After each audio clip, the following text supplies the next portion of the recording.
Hey everyone, it's Michelle Werl here coming to you from my studio, and I'm excited to show you what I hope will be an unexpected way to use the large Crazy Paving Stencil from Dyan Reaveley. Now, I'm starting in Diane's large creative journal and I'm laying down some shades of orange and red and yellow, really random, just sort of laying it out all over the page. And this is going to end up being a background page that we're going to do. I've actually got two projects to show you with this stencil, so I think it's going to be fun. Now I'm laying in randomly, a little bit of black and a little bit of brown paint as well. It's all kind of mixed in. You want it to look kind of messy and mottled, and you don't want it to be even. Now, here's the fun part. We're going to take the Crazy Paving Stencil. And the first thing that I saw when I looked at this stencil was I started to see these spooky faces. I don't know why.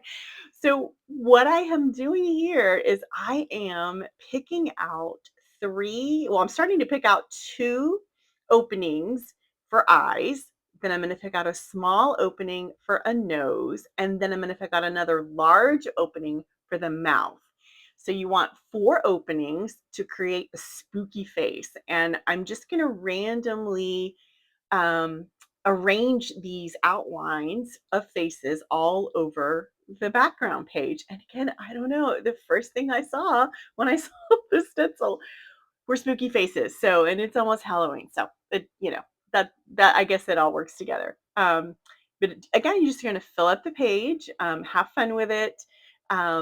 You can make it, I definitely think you can make it creepier or you can make it less creepy depending on what you want to do and which openings you pick out.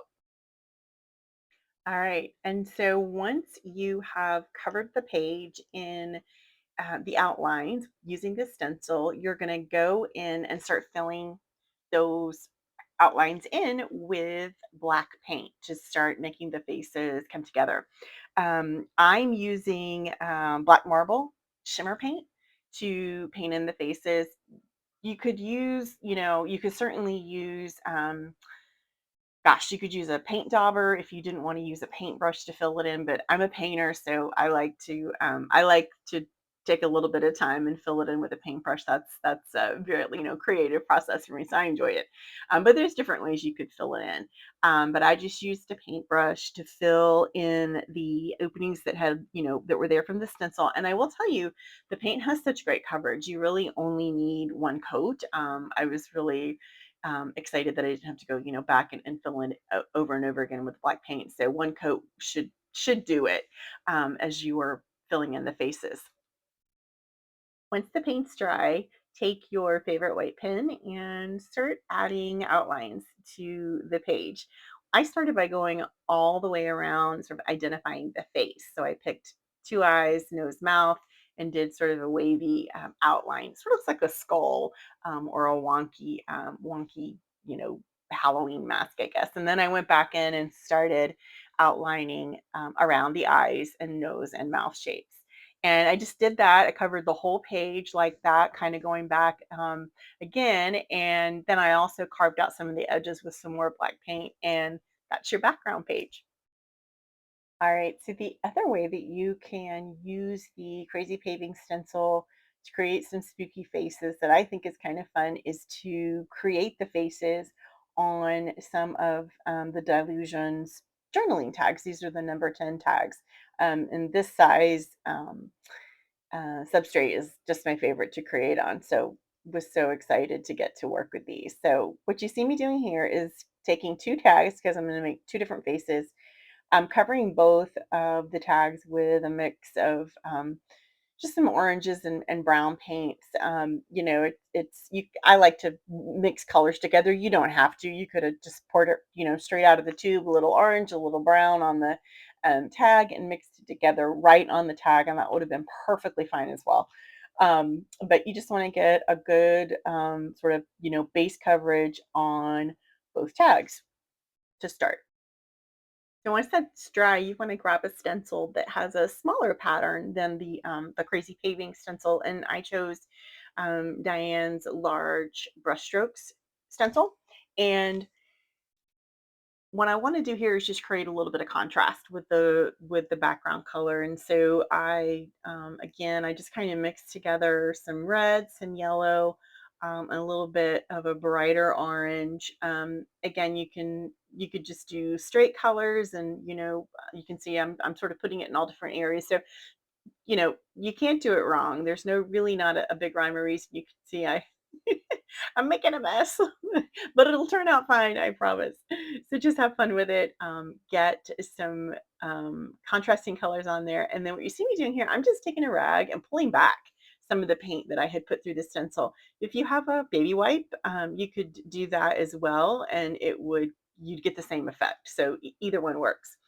And then now what I'm going to do is I'm going to take some black paint, and I am using Dyan's it's a going Batty stamp set, and I'm using the smaller of the spider web stamps. Just put some black paint, a little bit of white, and some of the shimmery green paint on there, and just put that pattern, that smaller pattern, all over one of the tags. And then on the other tag, I'm going to take the larger spider web stencil, and this one I want to be contrasting and kind of brighter. So I took some shimmering orange paint and applied that to the stamp and kind of went all over the tag on the left there. And now what I'm doing is splattering. So I'm just dipping my brush in water, and lots of water, and into the black shimmer paint, and just giving a good splatter to the tag on the left. And now I'm getting some big splatters. I wanted some big drips on there as well. So you can really have fun with it. You can't do it wrong. Just get and you can see, you can see my hands are getting a mess too. So I like to make a mess. All right, so while that dries, I'm gonna start working on the other tag. And again, this is kind of quick and messy. Just have fun with it. I Any kind of I would say dot stencil or circular stencil would work just fine. This is actually one of Dina Wakley's stencils that I had handy. So I grabbed that, and again, I wanted to create some contrast to that darker orange background. So I'm just grabbing a really random mix of the orangey shimmery paint, some lighter colors that I have on the palette, some shimmery green, and even a little bit of black, just sort of mixing it all together and creating um, like I said, a background that's got some contrast on it. And now I really wanted to punch up the orange, so I'm dipping my fingers into the orange shimmer paint and really getting a good coat of that on there as well. All right, and once you've got your tags dry, to the left side tag, I am drawing in a face. So I'm picking out again two eyes, a nose, and a mouth. And you can decide what shapes you want to pull together. And the idea for this tag is kind of I would say like a skeleton face or a ghoulish looking face. So you're basically going to paint around the face facial shapes with like a white paint or a lighter paint. A light green paint would be great too. That's actually what I had handy. Is Actually, I think it's Dina Wakley paint in Aloe, if I'm not mistaken, and that's what I had just close by. But white works good too, especially if the first layer is still wet, as it was when I did it. You can see it kind of smears all around, and I think it makes it look extra spooky. And I accidentally painted over the nose, or I may have forgotten to draw it, but I think it still looks pretty creepy. So I think it works. And then the other tag is going to be a pumpkin face, and so I just took a black marker and made some vertical rounded lines to kind of make it feel like a pumpkin, those little sections of the pumpkin. And I'm doing the same thing. I'm picking an eyes, a nose, and a mouth. Um, and I'm going to fill that in with black paint for the pumpkin. And on this one, I did have to do two coats of the black paint on this one. I think it was just because I had some shimmer blended into it, because my palette had gotten kind of messy. So I do think I go back in and add another layer of black. And I'm also taking just a white pen and adding some highlights to the pumpkin as well. And I go back in and do another layer. This is all optional. I mean, just, make it however you would like. But I did another coat of the light paint on this spooky face tag. and I think it's really starting to look great and kind of come together and just in time for Halloween. And the next thing I did is I grabbed that Going Batty stamp again and used that along the border. And now I'm taking just some black paint and smearing with my finger, with a brush, just to make it kind of grungy around the edges. And again, this is up to you as how much you want to do on it. But I think it looks really good with the dark edges around it. And then you can see here I'm darkening up the black shapes on the pumpkin. And then the only thing left to do is just add some detailing with a white pen, which you can see I going around a couple times in the black paint, and it's probably not dry. Don't do that. You should wait for the paint to dry. I just never can.